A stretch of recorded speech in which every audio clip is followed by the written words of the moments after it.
What I see a lot of folks do is the dad or the mom or whoever owns the firm has a hard time letting go. What they think is if they do give the reins up, their son or daughter won't be able to run the business like they did. I definitely thought about that from your dad's perspective. You do something for 40 years and it becomes part of who you are. It's part of your identity. I actually never thought about that from your chair. Taking the reins from your dad, here's the legacy of this business, the pressure of it being solely on your shoulders. What advice would you give them to have empathy for one that's maybe transitioning out, but also empathy for themselves as they're kind of taking over and maybe leading the next chapter forward? Welcome back to another episode of Do Business, Do Life. I've got Ben Grosco here with us today. Welcome to the show, Ben.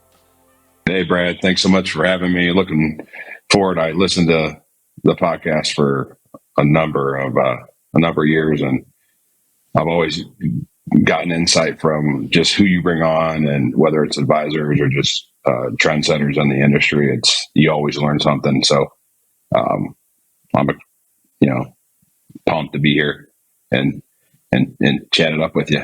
Yeah. Well, this conversation's been a long time in the making, and I appreciate the kind words. But I mean, I've known you for almost as long as I've been in this industry. Kind of our origin story. I worked with your dad, Ed, in a prior life, and I met him. Man, I was in my 20s, I think, 20s or young 30s. So the 2011, 12, 13-ish era, and just loved your dad. Like, he's got a really cool story, like was a preacher, then got into finance. And I remember, I think we put it together, it was around 2015, 2016. I remember vividly a conversation I had with your dad. And he's like, hey, I think my son's going to join the firm. And so we met shortly after you jumped into the firm. And what was really cool, it was kind of this new energy. It was like the next chapter for your dad's firm that he had founded. And it's been really cool to see the two of you work side by side, and recently him transition out and you help him get into his version of retirement. So as we go there, let's just maybe kick it off there. What's that been like, joining your dad's firm kind of as the new kid on the block, and, spending a decade or so running it side by side before you helped him really transition to what was next for him? Well, for a long time, I graduated college, did my own thing for a number of years. And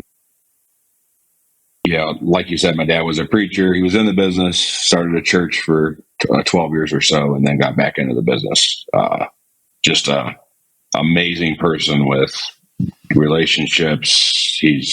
I've learned so much from him, but he would ask me every 2 or 3 years, hey, will you come join me?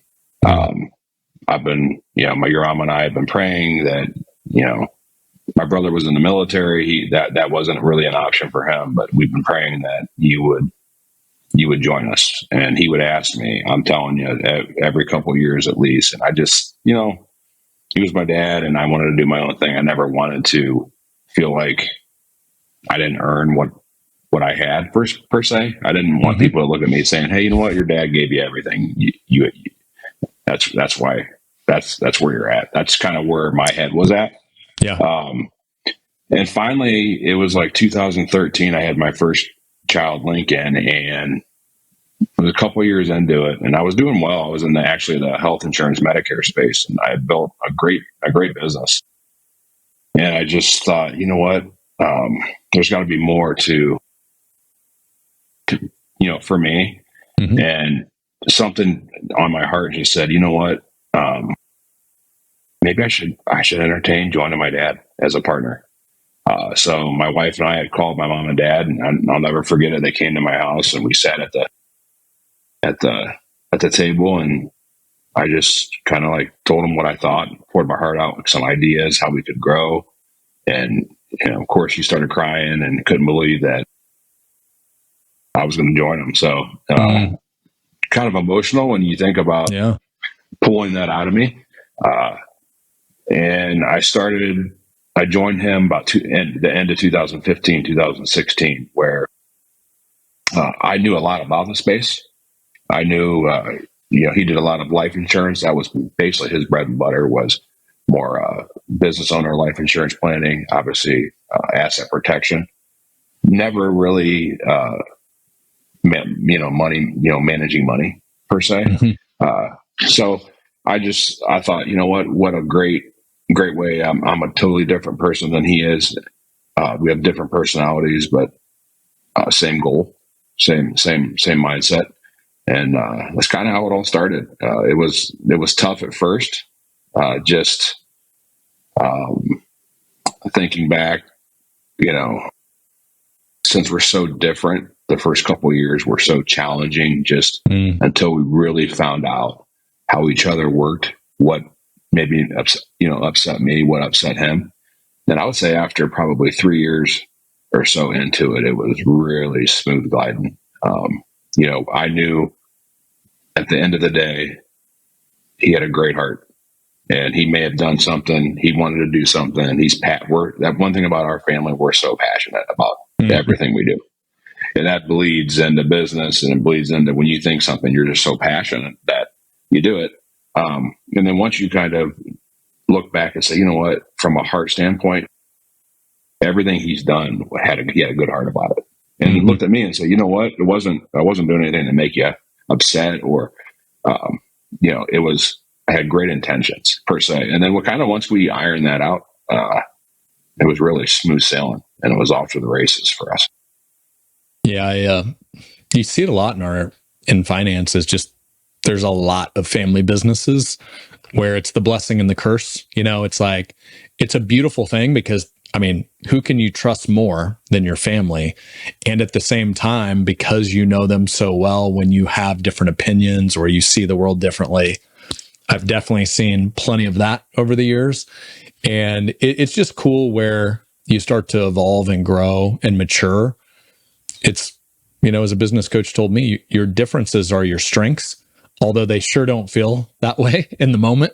But the truth is, it's a stronger business because of the different viewpoints, because of the different approaches, if you can communicate through them. So how did you all, because there's a lot listening in and watching in that have family members in their business, how did you all navigate that through the tough times? Was it like, hey, we've got like a weekly meeting, or hey, there was a little blow up at the office, let's get out of the office and talk through this? Like, what advice would you give some that are probably dealing with that in their family businesses?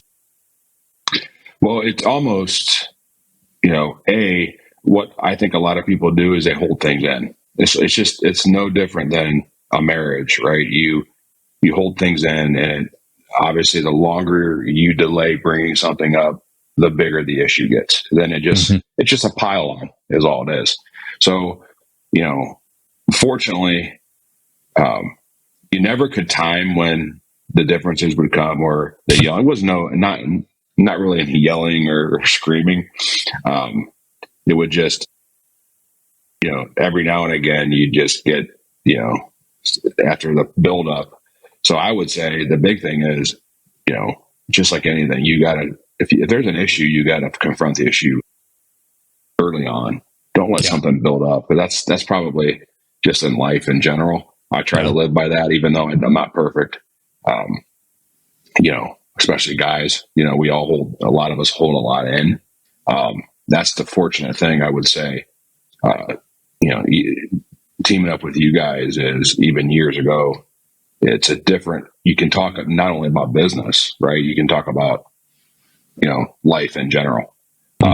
Obviously the DBDL podcast, it fits perfectly for that because, we all struggle with the same things, honestly, some, obviously some more than most, but I think being upfront and honest, it goes a long way, because at the end of the day, even though you have differences, like I said at the beginning, it's really the intentions are probably are good. Honestly, they just are taken the wrong way. We've had people in our office say, this is a long time ago, where, Ben, you're saying the same thing your dad is. You're just saying it in a different way. So it's so true. I have a business partner, Sean, and when I look back some of those early growing pains, the truth is we're on the same team and we want the same outcome. we've just got two different paths to get there, and where we would get stuck in the how versus the why, you know. And when you zoom out, you're like, wait, we actually want the same thing. Like, is this, if we take your path or my path, you know, we call them two-way door decisions. At the end of the day, if it doesn't work, we can just go back through the door and go the other way. And we would just get stuck in these gridlock things. And it was all based on, you know, this concept of you are not your idea. We say that a lot inside of Triad, but you get so stuck on your idea, almost attached to it, that you don't let it evolve and let other people speak into it. And I think once you grow as a leader and evolve, you're like, wait, my dad's input is pretty good. Actually, that will make my idea better. And you start to kind of mash them together, but it does oftentimes take some growth to get there. And one other thing that you hit earlier, it's about communication. I think that is incredible advice. Darren Hardy, who I know we've both had a chance to see him and learn from him, he made the analogy, you know, where like if you have a pot of boiling water on a stove, if you don't steep the lid every once in a while, it'll boil over. And he's like, that's like in relationships. He's like, if you store this stuff up and save it up, eventually it just explodes. Whereas if you just like have a meeting once a week, hey dad, you had this thing, it was kind of frustrating, and you're just like letting the pressure out every week and just communicating more consistently, typically you're like, oh shoot, that wasn't even that big a deal. Cool. That's behind us. Let's go. And so I love that advice. That's so solid. And to your point, it applies in marriage. It applies in all the other relationships in your life too. So any other thoughts on that before we kind of get to the growth trajectory of the firm? Yeah, I would say, you know, what has made us successful and has been a challenge at times is, you know, we're both so competitive, and per se is we both want to win. Obviously. So, you know, you spend all this time and you spend this money, and whether it's marketing or whatever, at the end of the day, you both want to win. You know what I mean? And like you're saying, it's the why. It really is the why. So I think that advice and alone, you know, the perfect analogy of that boiling water is you just have to look at each other, and obviously you love each other, and you're on this. You're trying to go to the same place. That's the bottom line. And once you kind of figure that out earlier, the better. You know, the better off your business is, the better off your team is, and the more growth you have, because now you start shining in what I'm really good at, and he starts shining in what he's really good at, and say, hey, you know what? You handle that. That's your space. You're way better at it than I am. Hey, Dad, you handle that.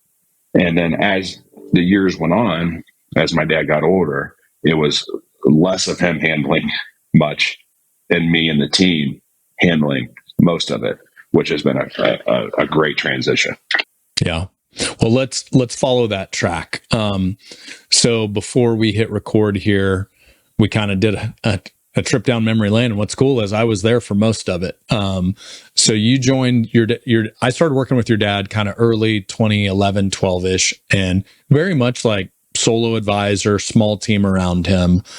And then you joined late 2015. And so I'll just rattle through this really quick. So 2016, about 15 mil of assets. And then you were cranking like 5 million incremental growth every year. 2017, you went to 20, 2018, 25, 2019, you went to 30, 2020, the year of COVID. Obviously that was a weird year for everybody. So 21, 22. And then coming out of COVID, it was like rocket ship, 40 mil, 2021, 2022, 46 mil, 2023, 55 mil. Last year, 71 mil, monster year. And then this year, about 35 million-ish year to date, halfway through the year as we record this. So on track probably for as much or potentially a bit more than you were last year.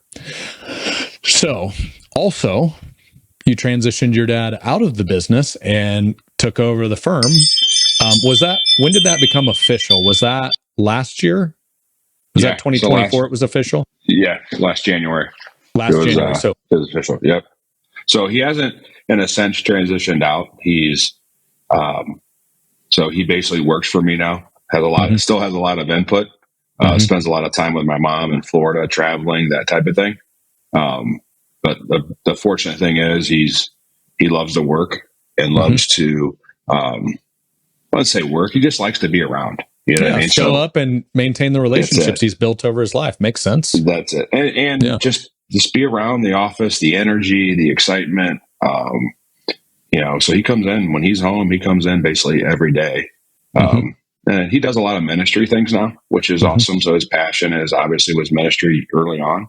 And now he's kind of picking that back up where he's doing a lot of mentoring, discipleship stuff, Bible studies, that type of things where he's really loves to be part of. So it took about a year or so to figure out how for him to transition. It was hard for him mentally last year. That was probably the toughest thing. He felt he had no purpose. He felt like he didn't own anything. He's owned something for 40 years of his life. That was really hard for him. He's now home more per se with my mom. So my mom had to adjust as well where, wow, this guy's here every day. And Ed, I need you to go back to work. Did he get one of those, Ed, I need you to go back to work conversations? Yeah, it was tough it was very tough for probably 6 months or so, which I probably imagine a lot of folks that do retire, because a lot of us do retirement planning only. Yeah. That probably is very common, where your identity was basically your business. Yeah. And now all of a sudden on the ink, you sign your name, and that identity that you've had for this many years is gone. So where do you pick up? Where's your purpose? Where can you help? What other things can you get into? That whole thing. He's 73, full of energy, sharp as a tack, just loves what we're doing in our space, loves to see our growth. So it's been an awesome thing for me, just because when I bought him out last year, I was golfing with one of the another triad member, Derek, and I just bought him out, and it was January, and I'm thinking to myself, it's just me now. I had a partner here I could lean on, I could blame, I could the whole thing. I could toss ideas back, I could complain, I could all the things that are really good in partnerships. And my dad always said that verse, two are better than one, right? So that was the big thing before I joined him. He'd always tell me, hey, two are better than one, two are better than one. So it was a little bit, for me, from a mental standpoint, I've always been an entrepreneur. But when I did buy him out, I thought to myself, do I belong here? Am I worthy of to run a team of 12 now? Am I, confidence wise, before I signed the papers, you better believe it. So there wasn't really a ton of self-doubt, but that did cross my mind as I was talking to Derek about that. And he's like, it's a common thing. Now it's you're the only one. That's it. So it was a challenge for me. It was exciting. You work a little differently when it's just yourself versus you having a partner for some reason, because now it's all the responsibility is just on you. So that has probably been, the most rewarding thing last year, but I learned a lot, and I, you know how it is owning a business, the growth trajectory, just the things you learn from a day-to-day basis, whether it's team, it's growth, it's everything. It's unbelievable. Yeah. I appreciate the transparency and the realness there, because it's interesting. I definitely thought about that from your dad's perspective. You do something for 40 years and it becomes part of who you are. It's part of your identity, and him struggling with, what's my purpose now? Who am I? Obviously your mom and him figuring out, hey, what's this new chapter of life look like? I actually never thought about that from your chair, where you also had a change of identity as well, of like, hey, now I'm running the show myself, taking the reins from your dad. Here's the legacy of this business, the pressure of it being solely on your shoulders. And I promise you there's some listening right now, because there's a ton of father sons, father daughters, mother sons, mother daughters husband wives that have some similar dance going on.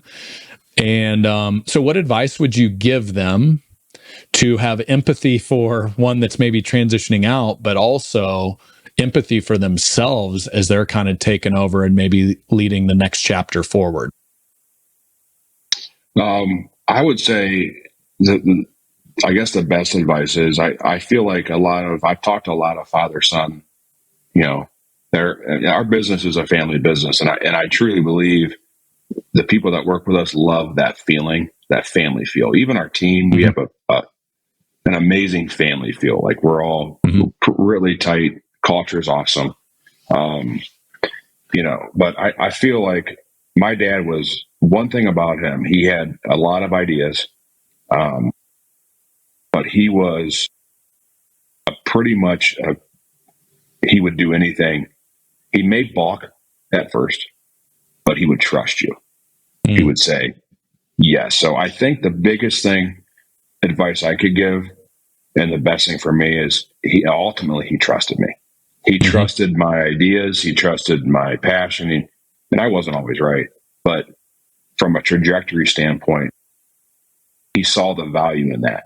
So what I see a lot of folks do is the dad or the mom or whoever owns the firm, has a hard time letting go. That's the hardest thing. They've called all the shots. They like being the boss. And for them to give the reins up, they can't let go. And then in turn, what they think is if they do give the reins up, their son or daughter maybe won't be able to run the business like they did, won't be as successful as they did. Which in turn, if you give them a shot, and it takes a while to earn the trust, but as for me, I always took, the initiative of taking on more so my dad didn't have to do it. And so for the last few years, I did most of running the business. So he knew how I ran a business, what I did. So that's probably advice-wise for me, is I was very fortunate to have a dad that trusted me, that it took years, right? It took years. I couldn't just come in and here, Ben, here's the keys after 2 years. I had to prove that I was ready for the keys. I had to prove that. And it took, honestly, I was with him for 10 years. So I sat in every meeting for the first 2 years with him and I. He's a relationship guy. And I'd never forget, I'd be sitting right next to him and I'd be kicking him under the chair. And like, hey, it's an hour and a half, thinking, let's get on with it, man. We have other meetings today, Dad. I'm so serious. He'll laugh when he listens to this, but I'd be like, okay, but the valuable lessons learned from just years of experience inside those meetings. And then after a couple of years, I was off and running on my own. Yeah. Not only learning how to be the best advisor I could be, but learning how to run a business too. This type of business, think about it. I always say we're in a retirement planning business. Someone literally is going to come in your office and give you their life's work, everything they saved for the last 40 years, and say, hey, here you go. I trust you. I still think about that. That's kind of what drives me, is to think that people literally trust you enough to give everything they've earned and everything they've made for you to handle their money. It's unbelievable. So, I don't know. I guess the best advice I could say is it's trust. It's B. Most kids are going to step up. They got to be given the opportunity to. You spend many, many years. You've got to give the kids, or the next succession of your business, a chance to step up. And some kids honestly never have that opportunity until it's too late. Sometimes until and then that's how relationships are go wrong too. You've got this now. It's like, I want to take over the reins, but they won't trust me to take them. And then you've got the dad or the mom that says, I just I can't let go. But it's a maturation process, but that's how you have to do it if you want to have a great succession. Cool. So first off, I love that example of, we call it inside a triad, you pass the baton, you don't throw the baton. And I think what's cool, if you look at what's possible when you have, kind of the next generation coming into the firm, you actually have a really cool opportunity to kind of pass the stewardship of the business in the right, intentional, thoughtful way, because you actually most times have time to do it, where it's like, hey, let's put a plan in place. And I saw that. I had a front row seat to seeing your dad like own everything. Then you were like the young up and coming advisor, just like Ben. You would hire an advisor into the firm. They're shadowing for a couple of years, right? And I think even now that happens a lot faster because you have a much more dialed in process than you did when your dad first taught you. But the cool thing is you can almost have this gradual shift to where, cool, I can take this off my plate. Now Ben's going to own that.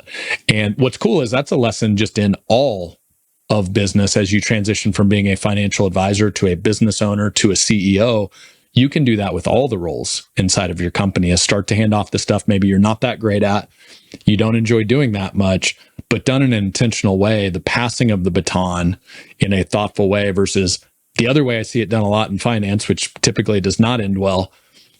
Throw them in the deep end or try to throw the baton at them and hope they catch it. And that just, that's why we have such high turnover oftentimes in finance. That's why there's poor cultures in a lot of businesses. It's just because it's this throw them in the deep end before they're ready to swim mentality, which I know is not how you do it, not how your dad did it, but I unfortunately see that in a lot of firms out there. I want to go back. We kind of hit the growth numbers. I saw, and you mentioned Derek. So our friend Derek at SHP, who I know is a good friend for both of us, and Triad and a lot of the model we teach, we've seen them replicate to where it's a very, almost like probably the closest thing I could compare it to is like a fast food franchise has a systematized process where it's like, here's how we take the order, AKA fact finder. Here's how we send it back to make the product, AKA financial plan. And they've really dialed in a lot of those systems. We've broken apart. There's a selling advisor, a service advisor, a planning advisor. And I saw you and your dad implement that. And then honestly, I saw the growth skyrocket. So if you were to go back when Ben first came in and say, man, we did this really well, it led to growth, or we completely screwed this up at first and it kind of held us back, what sort of lessons do you have from that time period? That's a great question. It's funny. I think about it often. How did we even get clients? Honestly, I'm serious. Like spreadsheets or Excel, or I don't even, honestly, with zero system and just hoping that maybe they would like us. That's probably why we got them. But, when it comes back to the numbers, I do want to say, so back in 2015, 16, when I joined my dad, he had just set up an RIA a couple of years earlier, but really didn't do much with it. Maybe had a few million under management. And that's really, I saw the opportunity where if we do true planning, wasn't sure really what planning was at that point. Yeah. We should be able to gather all the assets. My goodness, we got a really shot here of building a substantial recurring revenue AUM book of business, where if we really take care of the client on the front end and to and through, it's going to be one heck of a business model that is going to be not only help us grow, but now we've got this recurring revenue that we can do it. So I was at I went to this AUM training. Basically, we didn't know much about AUM, and it was basically a 3-day training kind of thing. It was like 3 times a year, I think. And I remember the first training, my dad, the year before I joined him, did about 6 to 8 million of basically annuities. He didn't do any AUM for the most part. And the guy leading it said, hey, I want you to jot down for the next 3 years of what you think you can do numbers wise. Now think about it. I was in the health insurance Medicare space. So I'll never forget in 2016, that first quarter, I put 15 million. In 2017, I put 20 million. In 2018, I put 25 million. And I was thinking to myself, I still have the journal when I wrote this down. Mm. And I thought, there is no possible way in my mind, like 15, maybe 20, 25, come on now. And those numbers you just said is funny. When you set a goal, you tend to hit your goal way more than not setting a goal, right? For sure. And just willy-nilly. Sure enough, we did 15 million, the next year 20, and then 25, and then obviously off to the races from there. But to answer your question from the beginning, it's we had zero process. We would do a lot of marketing, have them come in. Fortunately for me, in 2016, I went to Carlsbad, San Diego, to an e-money training. Mm. And e-money I went out there with my wife. I said, hey, let's go out there for a couple of days, learn the system, learn how people are using this when it comes to planning. So I not only learned e-money there to how we could implement that from a planning standpoint, but Riskalyze was just launched, or Nitrogen now was just launched then. They literally just launched like a month or two. And I thought, wow, what a way we can plan and what a way we can show our client their risk, when it comes to the speed limit. And that was kind of what really helped us take off, just using e-money at a very small level and using Riskalyze as showing them, hey, here's the risk you have in your portfolio and here's how we can help you. That was our planning process when someone would come in, which actually wasn't all that bad, to be honest with you. Mm-hmm. But I think you said it perfectly. Once you invited me to join one of your mastermind groups that Derek and Keith and Matt and Michelle were heading up, it was now taking, we had some tools, right? We had some things that we were using but we just weren't really sure, how do we take this? And just like you said, right? The same cheeseburger every single time, the same process. Now, it was a maturation process as you got better and better, and it still is. If you talk to Derek and the SHP team, what they've changed in the last, when I first went through their mastermind to what they do now, that's one thing that's amazing about not only Triad and the people there. It's the market changes, the culture changes. You have to adapt and change to what you do. Now, the core is the same when you believe in planning. That's one thing I've learned just in the last couple of years. You just can't do the same thing and expect,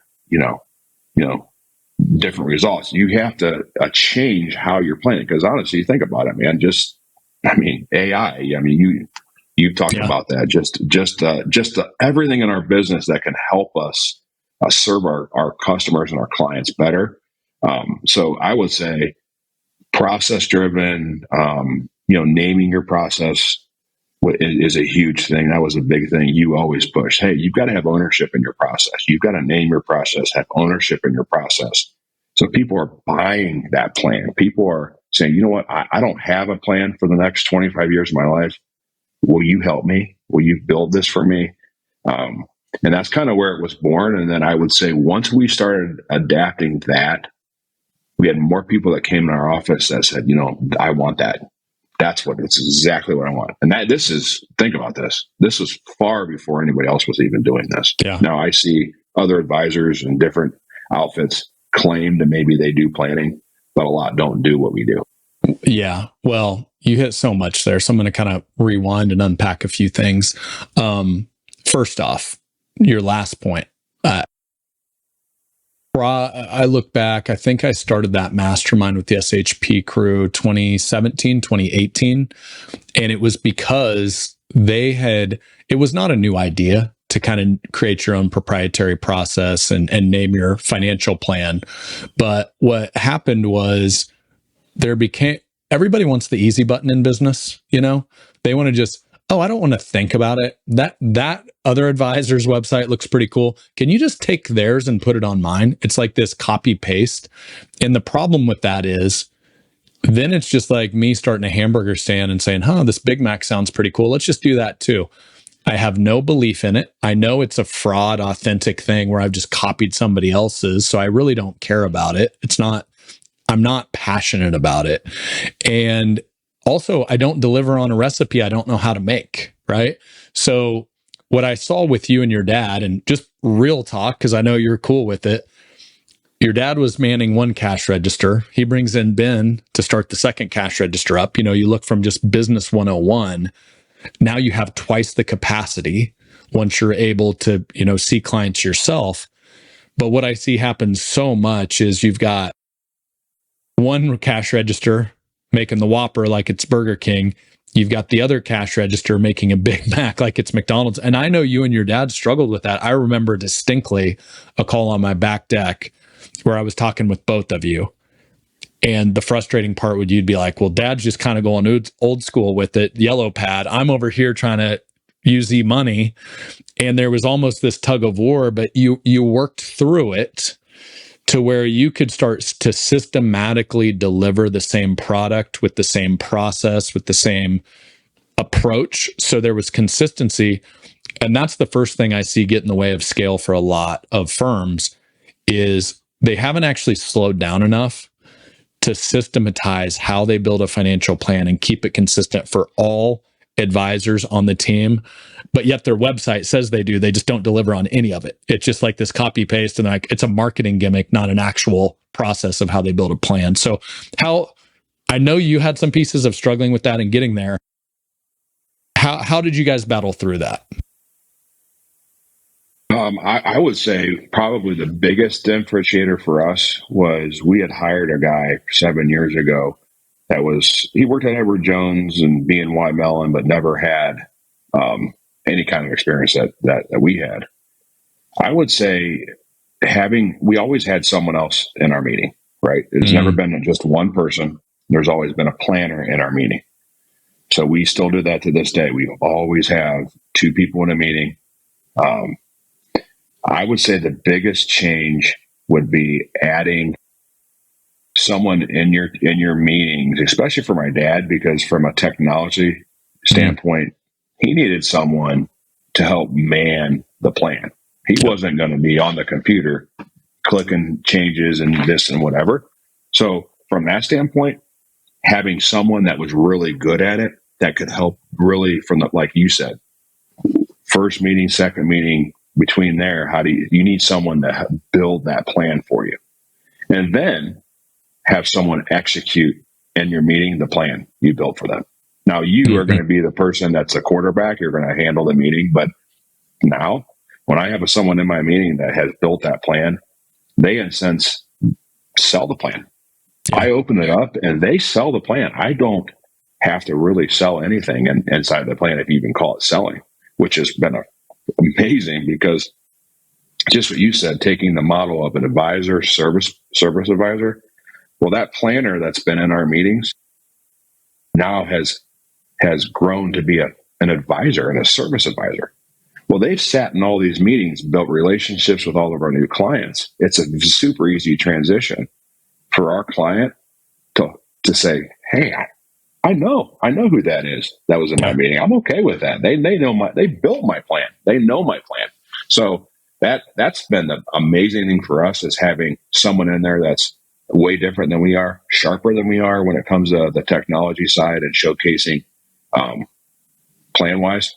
So that's been the game changer for us, because we had no idea really, we kind of had a plan, but didn't have it. It was zero organizational when it came to planning. So, yeah. Well, and do this as a human, try to be super engaged in a conversation with another human and scribble an hour's worth of notes and follow-up items all at the same time. It's really hard. I mean, I know we've got new tools like Zox where we can integrate AI, and I know that will continue to evolve, but I'll tell you the other problem it solves. Most advisors struggle with this I where clients come to you for everything. Hey, Ben, I need this. Hey, Ben, I need that. And when you bring a team approach into the meeting and you start to change I into we and team, and now to your point, you elevate the person that's like in e-money, deep in the weeds with a very different, very technical skill set, building out a plan. You're like, hey, Joe over here helps side by side build the plan. That's why he's in here. He's taking all the notes. And now when you come into a second or a third and elevate them, there's more trust. That goes back to your dad. Two is better than one. There's more trust because now, hey, these guys have it together. They're bringing additional resources into the meeting. They're on it. They are not missing one detail. And it just elevates the trust. It elevates the value of the plan. And on the back end, the service side, hey, now that we've got the plan in place, you know, we've got Joe over here. He helped build it. He's not going to be in meetings all day. So if we want to have on-demand service for you, so you're not waiting until the end of the day for a phone call or an email back from me. So make sure if you got any questions or updates or need a withdrawal to hit RMDs or whatever, hey, just send it to this email and we got you covered. Now you're taking the back-end service load off of you as well. So you're just killing all these birds with one stone. It's just a beautiful thing once you get it integrated. Like, how did that change for you, not just in the sales meeting, but on the back end and all of the workload of service that you were being deluged with before? One thing that was amazing about my dad is he went through strategic coach and learned a lot of things. Just you only should be doing what you're good. You only should be doing things you're really good at. So, you know, when I first joined, my tendency, well, you know, I can do that. I could do this. I can do that. It's empowering team. You know, we're fortunate. For me, I don't get really any emails from clients. I don't get any calls. So we basically, you know, we've got Tracy that runs our office, which she's been with us for almost 10 years. That, you know, she's grown up with us. Her and I have grown up in this business and this space together where, you know, she runs the team and she has just grown herself. And what's happened is how can I take everything off the advisor's plate and feed it down the funnel of team? So now our clients, if you think about it, it's a genius approach where it's not about I, it's about we, and it's about when you do transition, because you can't serve every client. As you grow and get bigger, you've got to transition clients out. And honestly, a lot of advisors would tell you, hey, if I could just sell and then give to a service advisor, I would love that. Yeah. I'm not there quite yet because it's hard for me because I love seeing clients. I love the relationship with them.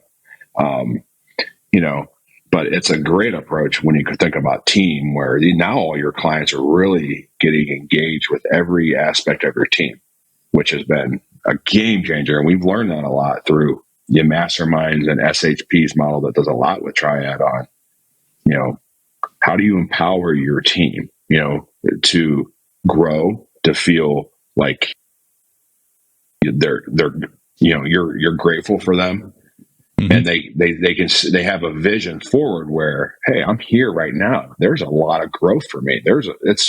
I could be, if I want to be a sales advisor, I could be. If I want to be a head of planning, I could be. So it's been a great just learning and growing from that standpoint that has just basically changed the trajectory of our business. Well, let's go to team, because we say it a lot. It's not a big enough dream if it doesn't require a team.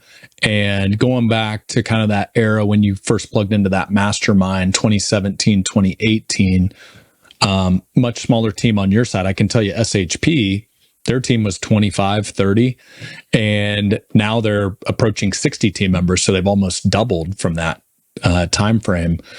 And their business has exponentially grown. I think 380 million of assets they gathered last year in 2024. But one of the things I heard a business coach say is businesses break at these certain inflection points. I think 15 team members is the first breaking point. If you think about it organizationally, when you're a team of 5, a team of 10, a team meeting is, hey, everybody, meet in the conference room in 10 minutes. they call it kind of the 2 pizza rule. You can feed everybody in one room with 2 pizzas. That was, I think, Jeff Bezos that kind of made that famous. But as your team grows, things start to break, and it's typically communication. It's like, wait, now we can't fit everybody in one conference room. Now we have to create divisions. We have to create career tracks, to your point of, okay, well, not every advisor is created the same. We have a sales advisor track. We have a service advisor track. We have a planning advisor track based on different skill sets, different pay structures, different requirements for the role. And fast forwarding, one of the things that I've seen you do successfully as you've grown and evolved, and I've seen SHP do, is you've got to kind of start to empower the team. And one of the things that our industry sucks at, quite honestly, is it's very founder focused. It's like, hey, let's wine and dine Ben, fly him all over the country to all these trainings. And not that that's not fun and not that there's not benefit, but who gets left behind is the team. And once you reach a certain level where it's not you and a couple people, they have to grow with you. They have to evolve with you. And I didn't ask permission. So if I'm not supposed to say this, sorry, we can cut it out. But I remember you were hitting this inflection point. We worked together in a prior life for a long time. I left in 2020. We started Triad. And then it was, a couple years ago, we really re-engaged. And you said, hey, dude, I think I'm kind of hitting this ceiling again. And I remember we had a chat. Obviously you came in, checked out kind of the coaching approach for us, which is very team-based. And you had one concern, and it says a lot about you. You said, hey, I know this is the right move for us and the firm with where we want to go, but I'm scared to not have the team on board. Hey, I don't want to go back home and say, hey guys, we're making this big change and blowing up everything that you've basically has been pretty stable for the last 10 years or so, all the relationships and who helps us in business and all of that. And the conversation I had with you, which I remember vividly, is don't bring them along for the conversation and let them help you decide. And that was just a really cool conversation from a guy I've known from, it was when essentially you and your dad, to a much bigger organization. And I think that's one of the things that gets forgotten in this business as you get bigger, is it's not about you anymore. It's about the team. And so, sorry, that's a long lead up, but I just love, like, if you're cool with it, the psychology, because back in the day, it was just you and your dad making the decisions, And I love how you've empowered the team and made some of the big decisions in your business more team-based decisions now. How has that changed your thinking and just how things have evolved with the firm? That's a great lead in. I think at the end of the day, we're in a sense, we're nothing if we don't have a team. Where, obviously we can be successful. We can, if you've got you could be a good salesperson. You could be an okay leader, but at the end of the day, if you don't have a great team supporting what you're building, and on the personal side too, you're missing out big time. And that was a big thing, you and I had talked about, is how do we get our team involved, which has been really cool, even up to joining Triad and bringing the team along. We wanted their input. What do you think? Where can we grow? Where can I grow? What do you think about the opportunity of stepping up our level? I mean, I'll never forget, we went to, Florence, to your place, and I think Sean did the red line, green line, right? Red line is, we're going to burn out on how we're approaching, how we're growing. And obviously we're all going to have challenges in our business. Or do you want to build a business, of significance and bring your team along where we feel like everybody's getting a piece of that? And green line, I would say. And then second of all, I think, we've been blessed. Most people in our business have been blessed beyond measure. I mean, more than we ever honestly probably should be. And it's just a testament of how you grow a business, having great leaders around you to help you think about it. But a lot of us obviously are growing a business for our families or whatever, but we're also doing this for our team. in my heart, I feel like, do I want to keep growing? You better believe it. Do I want to continue building what I have? Yes, I do. But on the flip side is a lot of us could probably honestly cut off everything, keep our AUM book, have a lifestyle type business, don't do any marketing, don't do any growing. But at the end of the day, who's that hurting the most? That's hurting your team. So how can you change their lives? If my life's already been changed, and it's continued to change every single year in different ways. How do you change the lives of the people that are inside your organization with the opportunity that they have in front of them? It's unbelievable. Our business is the best, bar none. I tell everybody this, business to be in, whatever line or channel you're in. It is the best for growth. It's the best for opportunity. It's just, I'm just so fortunate to land 10 years ago, joining my dad to even sit here in this space, sitting in front of you. And that's really a tribute to my father, but just the people you surround yourself with to help you grow, to help you think differently. And you've been an instrumental part just in that. I remember years ago in past life of business, if we had struggles, we could always call you, right? Hey, can I get an hour with Brad? We need to work through, something. Business isn't always going to go just straight up. You're going to have challenges. So that's I don't know where I was going with that, but that's kind of just from my heart of saying that. Yeah. Well, I've always loved you for your heart, Ben, because you've always been that guy that it wasn't about you.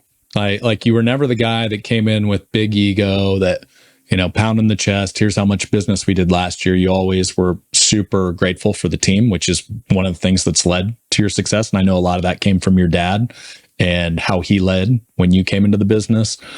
I think one thing that's interesting that you hit on is I think oftentimes the red line, green line, it's this business can be exhausting if you let it be, if you build with the wrong model. When you work with money all day, sometimes money can consume you. I've seen those sad stories of it play out, unfortunately. And I love how you've shifted to where, hey, we're growing this not just for me, but for the team. And I can tell you, no team member wants to go into a boring, stale business where their founder golfs 4 days a week and they feel like they're the ones carrying the load, where the founder's getting the paycheck at the end of the day. What they want is the same thing you want. They want a career track. They want fun. They want exciting. They want growth. Humans are wired that way. And when you start to unlock this new model that we kind of touched all over today of like, here is how we build a true systemized business that's bigger than me, the founder, that actually it opens up all these opportunities for career tracks for the team, for franchising multiple locations if you want to. I mean, just like McDonald's, how'd they become a franchise? Their systems were so tight an 18-year-old could run the whole thing, right? So just so many lessons, my man. And I know we're only 3 minutes out from a tea time for you, needing to run out the door. By the way, stellar hat you chose for today to rock on the golf course.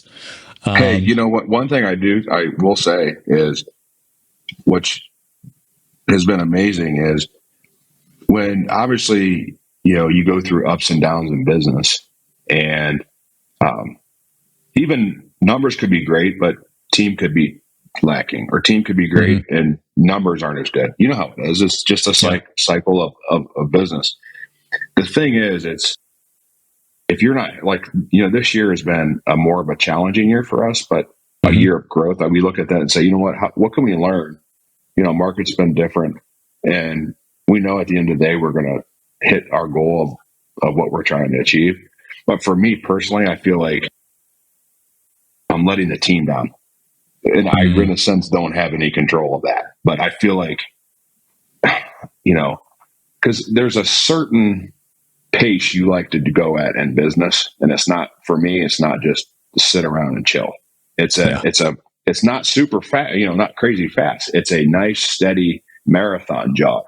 where you're growing and you feel like you've just got this, going. So I just wanted to add that, where it's you feel like sometimes as an owner, you feel like you're letting the team down when your numbers aren't as good as they maybe should be. So. Well, it's rewarding too. Like, I think most people enjoy team sports because when you win, you get to celebrate with the team. Mm-hmm. And when you go through a tough season, you got people that have your back that can kind of pick you up when you're down. And I think the cool thing, I love kind of the marathon. Like, I feel like what happens a lot in our space is every January 1, people are like, oh, I got to sprint out of the gates. And then they get to March, April, and they're exhausted.